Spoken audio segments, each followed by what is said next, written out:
আমরা যারা ফ্ল্যাটে থাকি একটা জিনিস তোমরাও ফিল করতে পারবে যে কোথাও না কোথাও তো আমরা ছেড়ে এসেছি আমাদের নিজস্ব যে বাড়িটা, সেটা আমাদের একতলার একটা ছোট্ট বাড়ি হতে পারে, কিংবা অনেকজনকে নিয়ে একটা আমাদের জয়েন্ট ফ্যামিলি বাড়ি হতে পারে। তো কখনো না কখনো সারাদিন এইটা ভীষণভাবে 1 সেকেন্ডের জন্য হলেও মনে পড়ে। আমি জানি না তোমাদের পড়ে কি না, আমার তো পড়ে যে সেই বাড়িটার গেটটার সঙ্গে জড়িয়ে ধরে থাকা মাধবীলতাটা বড্ড বুড়ো হয়ে গেছে, কিন্তু যখন ফুল ফোটে তখন গোটা বাড়িটা একদম মমা করে তার গন্ধে। ওটাই প্রাণ। এবং সারাদিনের এই টুকটাক সময় যখন আমি নিজেকে নিয়ে থাকা, তখন হয়তো ওদেরকে মিস করি কোথাও না কোথাও। এবং আজকেও সকাল থেকে বেশ বৃষ্টি পড়ছে, মনটা তাই হয়তো একটু বেশি মাধবীলতাটার জন্য মন কেমন করছে।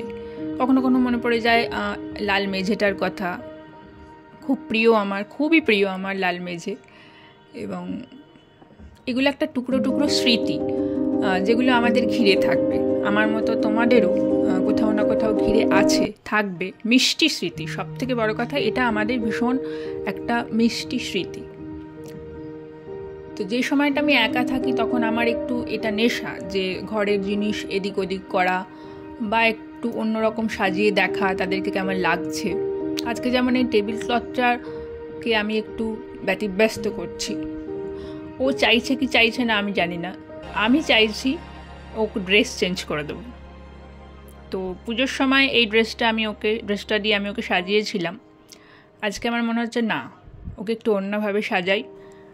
তো দেখো, এই একটা শাড়ি, এই শাড়িটা আমার এটা আঁচলের পোর্শন, এটা হচ্ছে শাড়িটার আঁচলের পোর্শন, এবং এর একটা হাফ আরও পোর্শন আছে যেটা আমি কেটে রেখেছি। এবং এই যে ছোট্ট ছোট্ট পাখাগুলো এমব্রয়ডারি করা, এর ওই যে কালো লেস বসানো জায়গাগুলো ভীষণ কিউট দেখতে, ভীষণ সুন্দর। এবং এটা আমি কোনোদিন ফেলতে তো পারবোই না, এবং অনেক দিন ধরে ঘুরছে মাথায় যেটাকে কী করি, এটাকে কিভাবে কাজে লাগাই। পরতে তো পারছি না, কারণ আদার্স যে হাফ পোর্শনটা সেটা একটু ড্যামেজ হয়েছে, দ্যাটস ওয়াই আমি পরতেও পারছি না। এবং এটাকে কিভাবে আমি কাজে লাগাবো, অথচ আমি নষ্টও করব না। তো এই করতে করতেই হঠাৎ মনে পড়ে গেল যে ঠিক আছে, দেখি তো টেবিলে আমার এটা অ্যাডজাস্ট হয় কি না। আমার ডাইনিং টেবিলটা একটু ওভাল শেপের, সো দ্যাটস ওয়াই, যেহেতু রাউন্ড নয় বলে সব কিছু এখানে স্যুটও করে না। তো এটা আমি দেখলাম একটু তো লম্বাটে ধরনের আমার কাপড়টা, তো মোটামুটি ভালোই লাগছে, মানে নিজের চোখে ভালো লাগছে। এবং টুকটাক করে একটু চেঞ্জ করছি সাজানোর জিনিসগুলো। এবং এই যে সাজানোর জিনিসগুলো, এগুলোও কিন্তু এমনটা না যে এর কথা ভেবেই আমি অ্যারেঞ্জ করেছি বা কিছু।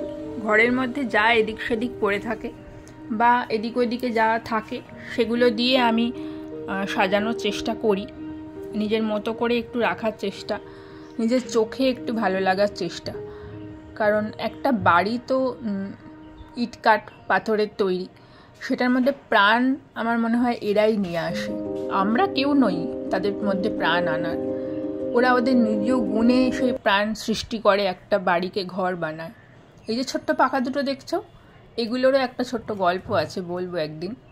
এবং এই হলুদ লেস দেওয়া যে পাখাটা, ওটা আমার অনেক পুরনো একটা পাখা। মাঝে মাঝে আমি এটা ঠাকুরের কাজেও ব্যবহার করি, ভীষণ ভালো লাগে ওতে। আজকে একটু টেবিলের ওপর রেখে দেখছিলাম কেমন লাগে। তো আমার তো বেশ ভালো লাগছে, তোমরা জানিও কেমন লাগছে। এবং এই যে মাটির একটা থালা দেখছো টেবিলের ওপরে, এটা আমাকে একজন ড্রয়িং করে দিয়েছেন। এবং ওর ভিতরেও একটা ছোট্ট প্রেমের ব্যাপার আছে। ভালো করে দেখলে বোঝা যায় যে দুটো টিয়া পাখি অ্যান্ড দে আর কাপল, ভীষণ কিউট, ভীষণ সুন্দর।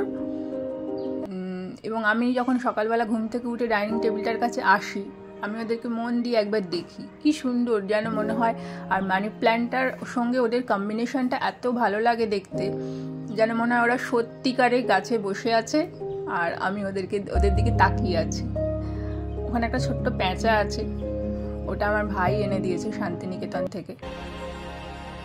এবং সব মিলিয়ে আমার ডাইনিং টেবিলটা, ওরা যে ছোট ছোট জিনিসগুলো, ওরা কিন্তু নিজেদের মধ্যে গল্প করছে, এটা আমি কনফার্ম। আমি যেন দেখতে পাই ওটা। তো আজ এটা ইচ্ছা করলো তোমাদের সাথে একটু শেয়ার করি। নিজের মতো যে থাকার সময়টা, সেই সময়টা অনেক কিছু জড়িয়ে ধরে থাকে আমাদের সবাইকে। পুরনো কথা, নতুন কথা, ভবিষ্যতের কথা, অনেক কিছু জড়িয়ে থাকে। তো সেগুলোকে ঘিরে যতটুকু আমাদের ভালো থাকা যায় আমরা ভালো থাকার চেষ্টা করি, এবং তোমরাও তাই থেকো।